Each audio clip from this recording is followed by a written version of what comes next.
bismillaahi raxmaani raxiim kusoo dhawow YouTube maanta waxaan rabaa inaan idinla socodsiiyo in ay jiraan dad badan oo ku qaraabto magaca CJ on Style. CJ on Style baa rabtaa inaad wax ka ogaato xog waxaad arkaysaa CJ on Style markaad ku qorto qaybtaas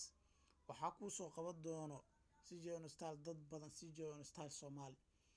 ninkaas iska ilaaliya waa YouTuber. السلام عليكم ورحمة الله وبركاته. سودا صاحبي تليفونك فيديو soo gelina fiidiyowga marka uu hadlo waxaad maagaysaa la xiriir ee lacagta oo ku maalgashanayso u tuur hadaad iskaga tuurto laf samneeda ogow ha iskaga tuurin laf samneed ah wax reference ma lahan oo aad dhowdo lacagtaas haday ka dhunto ma soo ceshan kartid. sidoo kale walaal waxaan rabaa inaan idin socodsiiyo CJ on Style wuxuu ka hadlaa waa yarkan CJ on Style Soomaali waa wax feeg oo ka hadlaa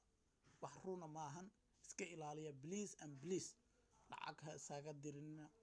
hadaa rabtaan inaad la xiriirtaan aniga fiidiyowga lambarkayga waa idin siin karaa meesha isku soo qori karaa laf lambar oo hormuud ah waliba ku tuure markaad hormuud tagto lacagtaas ay maqan halii xiro adii kartaa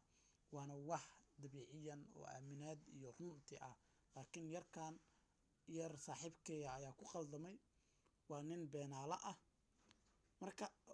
iska ilaaliya intaas kaliya inaad idin socodsiiyo YouTube kan waxaad ka aragtaa hawlada qof aad taqaano waa in aad lacagtaad ku aamintaa qof aad taqaano biri wadada aad ka qabsan karto waa inaad ku aamintaa. sidoo kale waa mahadsantihiin CJ on Style horta wax jira inuu yahay CJ on Style waa wax jira waxa ka hadleen dad badan oo fara badan sida yarkan oo kale Geel Bashiir waa nin legend ah oo lacagahan forex-ka ma sha Allah badan ka hadlaya waa macalinkayga. sidoo kale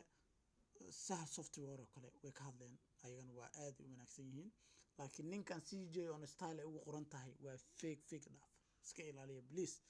and please. okay CJ on Style aniga waan bilaabay waa isticmaalaa ma sha Allah CJ on Style lacagan kala baxay CJ on Style waan galabkii soo galay CJ on Style marka sidaan u soo gasho waxa sameynaysaa marka aniga hadda lacagtaas ugu jirto $120 ugu jirto $120 adiga waan kala bixi karaa hadda waa kala baxay 100 oo ciwaankii kale aan uga baxay $138 kala baxay insha Allah marka isla socod wanaagsan insha Allah sida aad rabto ama xogta u baahantan waad iga soo weydii kartaa commentiga waa idin furayaa yarkan commentiga xataa uu xiran yahay marka fiiriso yarkan oo CJ on Style ka hadlayo CJ on Style markuu ka hadlayo CJ on Style markuu ka hadlayo waa kana commentigiis السلام عليكم ورحمة الله وبركاته. horaba commentiska muu gali kartid commentigiisa waa xiran yahay macnaha waa comments at turn of waaba commentiga dhan oo xiraba macnaha wax xiriir ayaan laga soo helin oo meesha lacag ay ka dhacday ayaan ugu soo qorin waa mahadsantihiin insha Allah asla socono sidoo kale thank you dhamaan insha Allah way cashir aad u baahataan waa ila soo socodsiin kartaan mahadsanid.